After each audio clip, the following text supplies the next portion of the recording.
Sir, paano niyo pinaghandaan niyo sa ICC? Alam niyo, yung binigay na yung lumabas no sa website ng ICC, I firmly dispute the allegations in that document, which are entirely unfounded at one-sided at napaka-unfair naman po yun sa parte ko. Alam naman po ng ating mga kababayan ang aking naging trabaho. Parati kong tinatandaan ang aking trabaho ay naayon sa batas ng tao at naayon sa batas ng Diyos. So, dito po ako para mag-report, magtrabaho. At yan naman po ang aking sinumpaang tungkulin bilang senador. At hindi ko sasayangin yung tiwalang binigay po ng 27 million Filipinos. And throughout my career,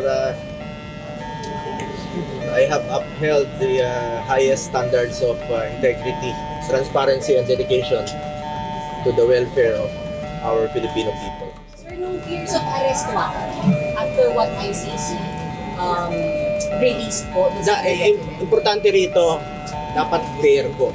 Dumaan sa tamang proseso. Hindi naman po ako takot dahil wala naman po akong kasalanan.